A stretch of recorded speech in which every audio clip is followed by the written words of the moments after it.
Welcome back to the channel and welcome back to another quick pick prediction video. In this video, I'll be predicting the middleweight bout between Dusko Todorovic versus Gregory Rodrigues. And how I see this fight, you got the battle of the baby head versus the granddad head or the granddaddy head. They both got odd faces, odd builds. Like Dusko Todorovic just says extra large, supersize me baby man, and Gregory Rodrigues looks like my granddad, but he's only 29 years old. Like his face looks super old, super aged, super dried out, super wrinkly. Like this looks very odd. And like I said, Dusko Todorovic got that baby face. Like you just went back to the day he came out his mom's vagina, man. Probably looked the exact same face and everything. Same exact amount of facial hair, same exact texture, same exact shape and everything. Like a whole baby head, man. Body even look like just a large baby that lift weights, so it looks kind of disturbing looking build on both of these dudes. But yeah, how I see this one right here is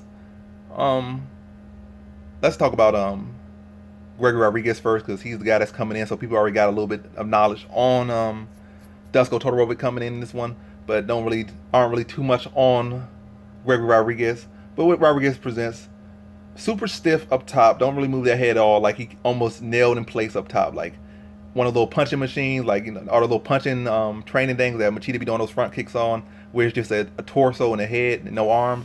That's what his head movement is like. He don't move his head. He can move his legs to a decent bit, but his head don't move at all. Like somebody paid him to not move his head, or he's been a curse put on him that he can't have head movement. It's like terrible. It's where his head movement is at. It's a tragedy. But yeah, not the best head movement. Got some power. Actually got some pretty clean technique as far as strike. Got a pretty good Muay Thai clinch. A pretty solid fighter.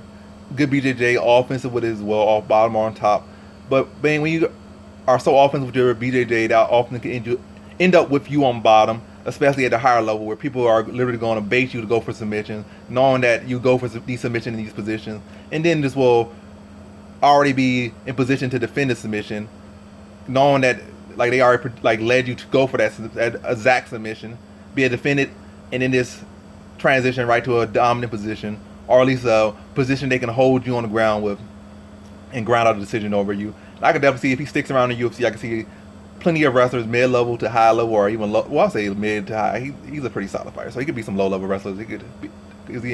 He has already beaten some of them in his career as well. So, but I could definitely see some more savvy fighters, more smarter fighters going that route against him, because like I said, he's an aggressive grappler at times. Not the most aggressive. He's not going to throw up 1,000 submissions, but maybe 5 or something like that around.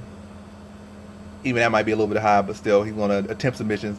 That one of those submissions I see him go for a lot is that reverse triangle, which can oftentimes end up on bottom. He has ended up at bottom a couple times from the tape that I have watched on him. And I think as far as, let's go back broad to the beginning, I will say Dusko Todorovic is the better striker in my opinion. I think Dusko Todorovic is the better wrestler in my opinion. But I give BJJ advantage to Gregory Rodrigues. And how I see this one right here, like I went back to their head movement, I feel like Dusko has some issues with his head movement as well. Like he can move it pretty well, but a lot of times he might overestimate his footwork, overestimate his head movement, and try to lean back out of strike like he did against Punahele Soriano. And Soriano was crisp and like subtle with his foot movement, so he was in range, and Dusko Todorovic would think he would be out of range, but Punahele Soriano would know that I'm still in range to tag him and drop these bombs on him. And his head would still be in that place, so he would try to lean back, but he would just still be in punching range. Because, like I said, Punahele Soriano, just discreet, clean footwork versus flash, and be able to stay in his position and be able to find him at the end of his pretty much at the end of his punches, be able to tag him clean and drop him multiple times in that fight. But going against Gregory Rodrigues, I don't think Rodrigues striking is that crisp, or definitely his boxing not that crisp. He's a pretty solid, underrated fighter. Heavy kicks, heavy hands, clean technique at times. Just his striking defense is pretty terrible. It's always open for I don't know, I was about to say a joke, but always open for overhand, which Todorovic has a good one. Todorovic can catch him with that spinning heel kick to the chin. Like I say, his head don't move, but he's tough and he got heart, and he can make it a fight, and he's not gonna go out easy. But what I do see is Todorovic been able to drop him early.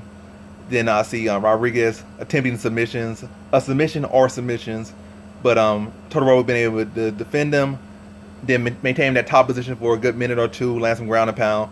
But then Rodrigues being to find a way back to his feet, go back striking, trying to let his own striking off, but end up losing that first round 10-9, dude getting dropped and control for most of the round. Then this being the second round, a little bit of filling out process. Then Todorovic go back on the offense, drops him again with the overhand, and then finish him off with ground and pound, probably 2 to 3 minutes into that second round. So in this one, I got Dusko Todorovic via second round TKO.